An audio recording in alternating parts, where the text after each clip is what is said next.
On va parler du passage au cloud pour les entreprises avec vous, Alice Gillet. Oui, François. Alors écoutez, je suis toujours dans mon petit studio ici à San Francisco, entourée de mes invités que vous allez bientôt découvrir. Alors aujourd'hui, on va parler d'un sujet qu'on a un peu, dont on a pas mal entendu parler, le cloud. Le cloud, alors c'est un mot qui peut faire un peu peur, mais vous allez voir, nos invités vont tout nous expliquer sur le cloud, qui est en fait évidemment un sujet fascinant.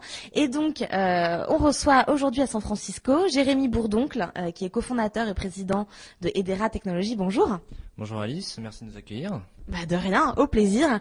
Ainsi que Jérôme Leca, CEO de Scality. Bonjour. Bonjour. Donc Jérôme, vous êtes un peu un vétéran de la Silicon Valley, hein, vous êtes là depuis quelques temps. Alors je suis ici depuis 1989 avec des allers-retours à Paris et plus complètement depuis 2008 où je vis ici maintenant avec ma femme et mon fils. Et Jérémy, vous venez de débarquer en fait, racontez-nous ça. Ah oui, alors moi je suis tout jeune ici, je fais mon premier voyage, je viens découvrir l'écosystème de la Silicon Valley pour la première fois pour savoir si c'est intéressant pour ma société de s'installer ici. Alors, Edera Technologies, c'est quoi? Vous avez une approche assez intéressante. Oui, notre approche, c'est une approche qu'on classifie de private cloud, c'est-à-dire d'infrastructure de cloud au sein de l'entreprise. Et ce que nous voyons, c'est que l'énergie informatique des entreprises est mal exploitée. C'est-à-dire que leurs ressources informatiques, leurs serveurs sont mal utilisés, sont utilisés avec un taux d'utilisation très faible, 30%. Et ce que nous voulons faire, c'est la libérer et la rendre disponible pour les entreprises. C'est fou ça. Comment ça se fait concrètement que les entreprises, n'utilisent pas complètement leur infrastructure? C'est mal foutu, quoi. C'est pas mal foutu, c'est une notion de prudence. On a construit par défaut depuis quelques années, depuis longtemps même, les applications sur des silos en disant par exemple mon application de paye elle est très utilisée à la fin du mois et donc je construis mon infrastructure pour que ça fonctionne bien à la fin du mois, mais tout le reste du mois, l'infrastructure ne sert à rien. Et donc ça donne une perte d'énergie, une perte de ces infrastructures.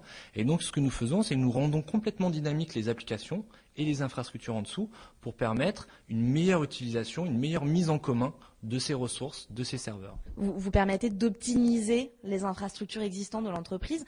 C'est ça, hein. Donc concrètement, est-ce que ça veut dire que moi, si je suis une entreprise, j'ai pas besoin forcément de racheter du hardware, j'achète une technologie comme la vôtre et c'est un système intelligent qui m'optimise tout ça? Oui, exactement. Plutôt que d'acheter de nouveaux matériels tous les ans parce que vous avez une croissance, on va mieux utiliser les serveurs qui sont déjà présents, éviter d'en racheter de nouveaux, mieux utiliser l'existant et donc économiser dans son budget d'investissement et d'exploitation. Et la différence entre private cloud et public cloud, concrètement? C'est très simple. Le public cloud, c'est d'utiliser des ressources qui sont chez des hébergeurs, qui sont chez d'autres entreprises auxquelles on accède par Internet. Alors que le private cloud, c'est mettre en place des technologies dans son infrastructure, derrière ce qu'on appelle le firewall, sur les serveurs de l'entreprise. D'accord. Et alors, Jérôme, vous faites quelque chose d'assez différent, puisque vous êtes dans le domaine, m'a-t-on dit, des pétabytes, c'est ça? Exactement. En fait, on fait du stockage informatique et on fait du stockage en très très très grande capacité. En fait, ce qui se passe, il y a deux phénomènes actuellement dans le stockage. D'abord, les gens stockent de plus en plus sous forme informatique. Les gens, les utilisateurs? Chacun d'entre nous en tant que privé et les entreprises aussi en tant que professionnels. Nos photos, nos musiques, nos échanges avec nos amis se font de plus en plus informatisés. Et pour l'entreprise, c'est l'ensemble de la documentation et des documents internes à l'entreprise qui se font de façon informatisée. Ça se stocke dans des infrastructures de stockage. Et en même temps, on le constate à titre personnel, c'est de plus en plus dur de tout faire rentrer dans un disque dur. Alors on achète un deuxième disque dur, un troisième, puis à un moment on se dit non, on va faire autrement, et on le met ailleurs. Par exemple, les photos, souvent, elles s'échangent sous Facebook. Et c'est du cloud. Et nous, on arrive et on vend, avec cette concentration du stockage, on vend des grosses infrastructures de stockage qui sont nécessaires pour faire tourner tous ces services. Et donc, vous vous adressez tous les deux à des publics un peu différents. Vous avez des exemples d'industries, qui est intéressé par des technologies de stockage aussi énormes? Nous, on vend typiquement aux services qui vendent au marché de masse, aux consommateurs. On a un client, par exemple, en Allemagne qui s'appelle Verkenven, qui est un réseau social allemand avec 10 millions d'utilisateurs et qui utilise notre stockage pour de l'échange de photos haute définition, alors que Facebook fait simplement de l'échange de photos qui redimensionne pour pas que ça prenne trop de place sur leur stockage. C'est un type d'exemple. On travaille beaucoup dans le domaine du healthcare, de la santé, parce que toutes les analyses médicales maintenant se font de façon digitale et sont stockées de façon digitale. Et puis aussi les très grandes entreprises, simplement parce qu'elles ont des très gros volumes de données, beaucoup de fichiers à échanger entre les gens. Et alors, on se disait avant l'interview qu'il y a donc une sorte de cacophonie un petit peu autour de ces sujets du cloud. Jérôme, vous me parliez de ça. Oui, en fait, ce qu'on constate, c'est que beaucoup d'entreprises qui avaient des produits simplement repeignent leurs produits à la sauce cloud sans vraiment changer les produits. Je pense que le cloud, c'est vraiment deux changements très importants.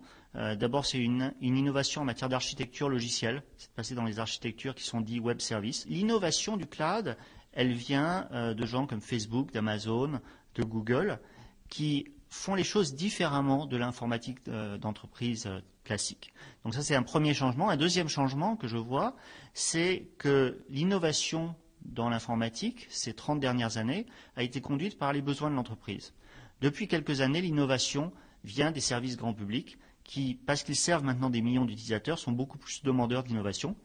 Et le cloud, fondamentalement, c'est qu'est-ce qui se passe quand cette innovation grand public vient dans l'entreprise.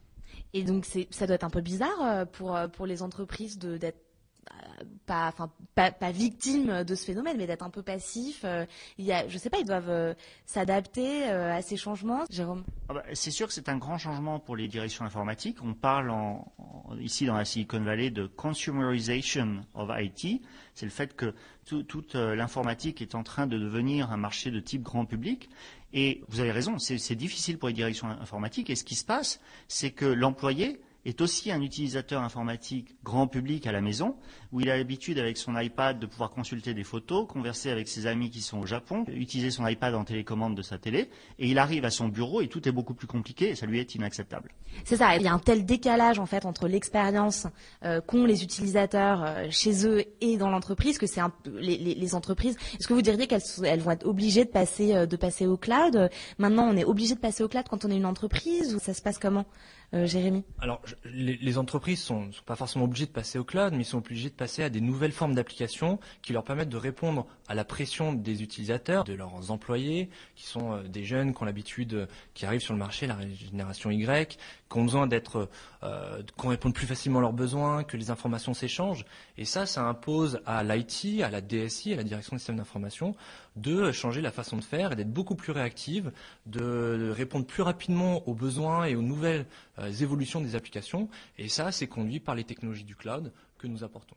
Et du coup, est-ce que vous sentez parfois, quand vous allez pitcher votre boîte, quand vous recherchez des clients, est-ce que vous sentez un peu de réticence? Est-ce que les gens sont peut-être effrayés, Jérémy? Alors, par définition, lorsque les gens de l'IT ont souvent peur un peu du changement, c'est toujours se mettre en situation risquée, mais on sent qu'il y a une pression de leurs utilisateurs, de leur direction, pour aller vers plus d'automatisation, plus de dynamicité dans la façon dont ils gèrent leurs applications et leurs infrastructures. Jérôme?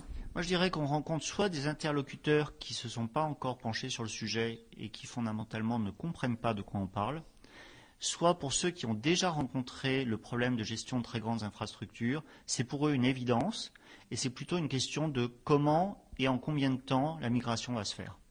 Et c'est quelque chose qui va se faire sur 10 ans, ça ne va pas se faire en 2 ans ou 3 ans. Et du coup, le cloud dans 10 ans, c'est peut-être une question bête, mais le cloud dans 10 ans, c'est quoi? Où est-ce qu'on en sera, d'après vous, Jérémy? Alors, pour moi, on parle de public, de privé, pour moi, tout ça sera un peu unifié. Il y aura des parties d'infrastructures qui seront dans l'entreprise, et puis en même temps, un deuxième pied qui sera à l'extérieur, dans le public cloud. Et en fonction des besoins, l'entreprise utilisera soit ces infrastructures, soit ira chercher des ressources supplémentaires à l'extérieur. Donc tout sera complètement unifié et sécurisé pour garantir la protection de l'entreprise, évidemment. Jérôme, vous me disiez que pour vous, le cloud en 10 ans, ce sera comme Internet aujourd'hui? Oui, ce sera tout aussi évident qu'est l'Internet aujourd'hui. Quand j'écoute d'ailleurs les critiques qui peuvent être faites à l'encontre du cloud aujourd'hui, elles ressemblent énormément à ce que j'entendais à propos de l'Internet en 1995. Et comment on fait quand on est à votre place pour rassurer les gens, notamment, vous me disiez aussi avant l'interview que vous êtes des petites boîtes et que toutes les entreprises n'ont pas forcément envie de prendre le risque d'investir dans un système qui, si jamais demain vous fermez vos portes, ils sont quand même un peu dans le caca, quoi. Ah oui, c'est un risque. Les entreprises sont assez frileuses. Enfin, certaines personnes de l'entreprise, ça dépend des individus. Nous, pour les rassurer, ce que nous avons opté pour l'open source. Ça veut dire que le logiciel que nous développons, le code est ouvert. Ça veut dire que si jamais, et je l'espère pas, Edera faisait faillite, l'application pourrait être reprise par d'autres entreprises, par des prestataires de services, voire pour l'entreprise elle-même, et pourra continuer à vivre sa vie. Donc l'entreprise qui aura opté pour notre solution ne sera pas perdue et ne se retrouvera pas avec un poids, comment dirais-je, au pied avec l'application qui serait morte. Ça, c'est super intéressant en fait. L'open source, c'est une forme de garantie pour vos clients, quoi. Jérôme. Alors nous, on a pris une voie différente. On fait pas de l'open source, on est du closed source et on pense que c'est une nécessité pour protéger notre R&D. On met en open source des composants qui vont développer les standards dans le marché, parce qu'on croit aux standards et c'est très important. Je pense que dans les marchés informatiques, il y a plusieurs phases de développement. C'était très bien décrit dans un livre de Jeffrey Moore qui s'appelle Crossing the Chasm. Et aujourd'hui, dans le cloud, on est au début, dans les early adopters. Et les early adopters, en fait, c'est une catégorie qui va être moins préoccupée par le risque et beaucoup plus préoccupée par le fait de trouver une solution à un problème. Et on a une solution à un problème. Donc, en fait, on se concentre dans notre démarche commerciale à parler à ces gens qui ont rencontré le problème et qui nous voient comme une solution. Et du coup, on a en fait une commercialisation assez fluide auprès d'eux. Bah écoutez, merci beaucoup. Je crois que maintenant, on a un peu moins la tête dans les nuages. En tout cas, moi, j'y vois beaucoup plus clair. Merci. Je rappelle que nous étions avec Jérémy Bourdoncle, cofondateur et président de Edera Technologies, et Jérôme Lecas, CEO de Scality. Merci à tous les deux.